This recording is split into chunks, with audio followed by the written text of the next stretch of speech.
Picture this, you're playing Pokemon Emerald and you get into a battle. You go for your first attack just fine, then on the next turn you go for another attack, but instead of going for your intended attack, your Pokemon just randomly explodes. That's pretty strange, but what would happen if somebody were to play through the entire game with the threat of their Pokemon just randomly exploding at any moment in battle? Let's hammer away and find out. Naturally, I chose Mudkip. It's just the best. Let's start things off with a bang. Actually, no, let's not start things off with a bang. And no, Mudkip just exploded in the first battle trying to save the professor. I named the Mudkip Boomer to go with the theme, then caught a Wurmple named Dynamite, then realized this nicknaming scheme might be demonetized, so I just named this Poochyena that I caught Dog. Seems family friendly enough, along with this Lotad named Fiesta. Mudkip then, of course, exploded against the Bugcatcher, rest in peace Mudkip, and then I caught a Marill named Boomer 2 in Mudkip's honor. Now I originally planned to do a Nuzlocke for this, then I realized that if my Pokemon have a 1 in 10 chance of just randomly exploding in battle, then it'd be nearly impossible to beat the game. So let's just see if I can beat the game in general, how many explosions happen along the way, and if I end up rage quitting or not. I do plan on attempting a Nuzlocke like this on stream though pretty soon, so subscribe so you don't miss out. I eventually make it to the Roxanne fight pretty confident since we have Mudkip to water gun her whole team,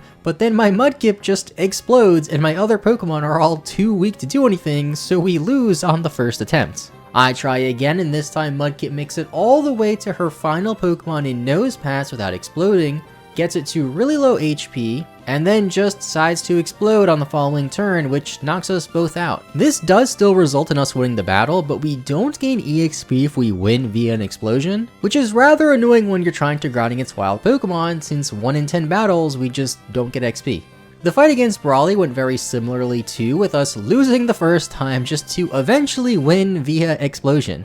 At this point, I also realized we could use Explosion to our advantage by sending out weaker Pokemon to hopefully go for a really strong explosion to get some more damage or even a cheeky knockout. We are pretty much employing Kamikaze tactics in our Pokemon Let's Play. Never thought we'd end up saying that. And it makes you wonder how we even got to this point in the first place. We then encounter an Electrike that I named Eel since Poochyena took the name Dog, and for some reason Eel was the next name I could think of besides Dog, and it just seemed to fit. After that, we have the infamous rival fight right before Mauville City. I end up exploding and losing the first time, of course. Then I proceed to explode a second time to lose again, then decide to grind up my other Pokemon so we can go in for a third attempt. This battle really showed how annoying the explosion RNG can be, since I should have been able to take her out with just Marshtomp on the first time, but it kept exploding. On the bright side, the next gym leader is Watson and his Pokemon are all weak to ground. We have Mudshot on Marshtomp, which is great, and he only has 4 Pokemon, all of which we can one-shot with Marshtomp as long as Marshtomp doesn't... Okay, well, it did. So let's just run that back again and not lead with Marshtomp this time so we can eventually win with Marshtomp and, of course, take out the Manectric with an explosion.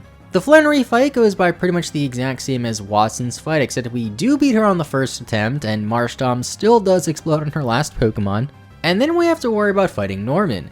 The funny thing is, this Kamikaze tactic starts to work a bit in our favor against Norman since he has 4 Pokemon on his team, as all of our other Pokemon, not named Marshtomp, end up sacrificing themselves to do damage with Explosion. And then we get to a point where it's just Eel the Manectric versus Norman Slacking. It just keeps yawning us and putting us to sleep while it's paralyzed, and it keeps getting full parried or is loafing around to miss every single turn. All of those are also turns we could have just randomly exploded with our last Pokemon, but we get really lucky as we slowly chip away against Slacking and not go for an explosion after what had to have been more than 10 turns on the Slacking alone. This gives us our 5th gym badge, and it was about our 30th explosion there between all of the random gym battles, wild battles, and other trainer battles on previous routes. Now we can go to the Weather Institute to dispatch Team Aqua, and you know what that means, time for Hail Yeah. I tried to use this cast form in the rival fight, but learned we don't have Weather Ball right off the bat, so there isn't much you can do. So I use our other Pokemon to take her out and have no explosions. For Winona's gym, I decide to lead with Manectric since it's good against most of her team. It takes out her Swablu without taking any damage. Then I decide to go into cast form on Altaria to hit it with Powder Snow. This was a mistake since Powder Snow did way less damage than I had hoped, as Altaria just Dragon Dance sweeps our entire team. On attempt 2, I level up Cast Form a bit more so it learns Weather Ball and lead with Manectric and it just explodes but takes down Swablu with it. I then go into Cast Form to set up the Hail, but her Tropius counters that by setting up the Sun. This still works since Weather Ball would still be super effective as it's now a Fire type move, but we just explode again instead, which I guess also works as it takes down the Tropius. I then go to Lombre on her Pelipper and yup, it explodes too, but doesn't knock it out, so we need to go to Swampert to finish it off. She then sends out her last Pokemon in Altaria, and yup, another explosion. This was the most explosions we've had in one battle, but it actually worked in our favor for once. Good job, team.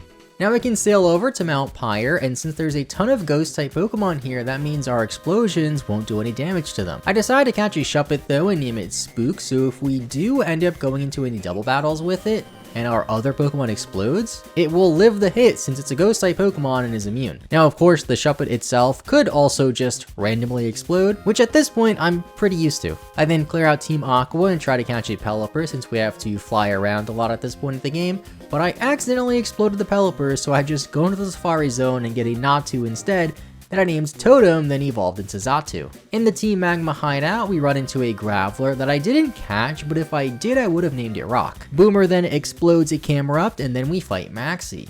I try to use Castiform here again, but instead it just explodes, which takes out his Camerupt, and I guess that works. This then opens up the Team Aqua hideout where we find Electrodes, Pokemon that are supposed to explode, then have some double battles where Shuppet is immune to the explosions. That takes care of the Team Aqua and Team Magma story for now, but we can just focus on collecting the 7th Gym Badge in Moss Deep City. Along the way, Shuppet evolves into Banette, so I decide to lead with it and Beautyfly against Tate and Liza's Psychic-type foes.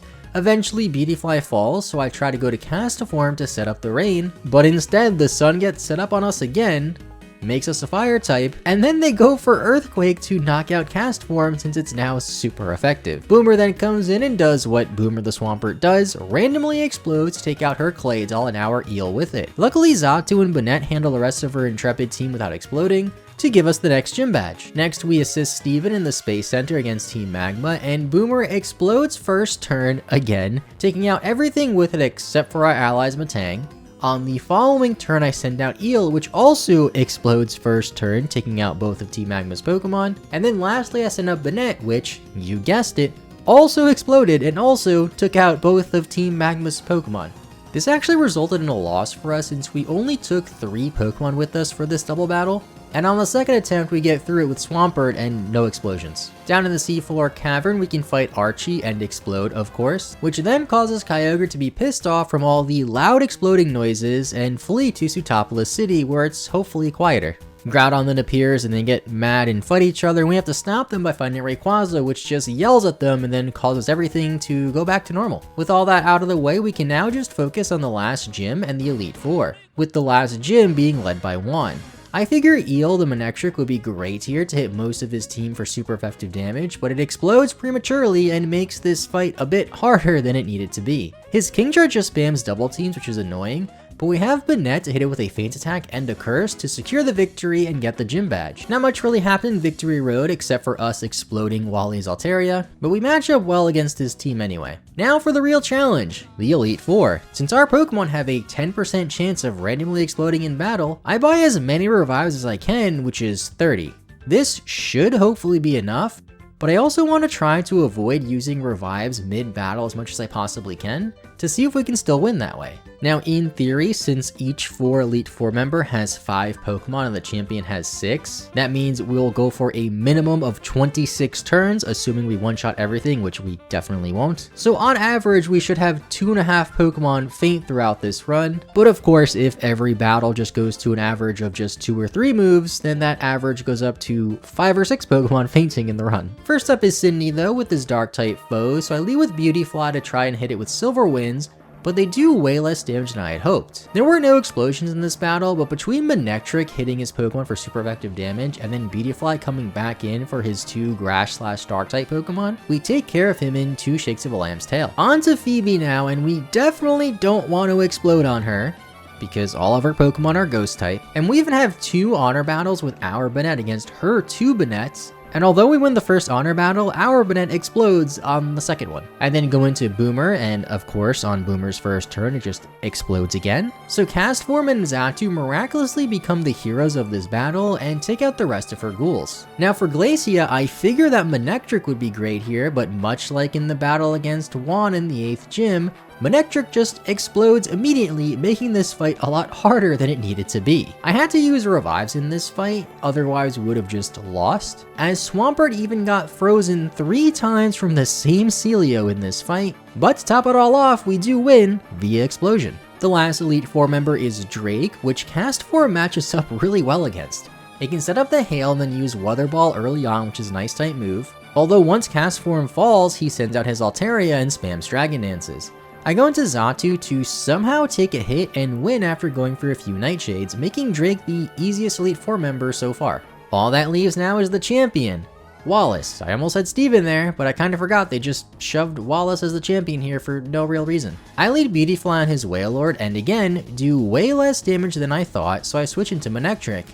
It takes out his Wailord, then on Gyarados it somehow lives a Spark, and then knocks us out with Earthquake, so I go into Banette, which goes for the most useless explosion of all time. As it explodes, it knocks out Gyarados when Gyarados had like 5 HP left. He also for some reason just didn't heal it. Xatu then handles his Ludicolo pretty nicely, and Swampert takes out the Tentacruel. I had to use some revives around here too, as the Milotic came in, so that way we can go back into Banette to curse it, which is basically like a poison, to put Milotic on a timer. Banette then falls, so I send out Manectric to take advantage of its weaknesses by going for Sparks, but instead of going for Spark, Manectric just explodes, knocking out the Milotic and giving us the victory. I couldn't think of a better ending than winning via explosion in the final battle, but it's not over yet for our randomly exploding Pokemon, folks. I do plan on doing some streams like this on YouTube where our Pokemon can randomly explode and maybe even a randomizer, so be on the lookout for that and subscribe so you don't miss a thing. Also be sure to leave a like on this video to support the channel. Thank you for watching,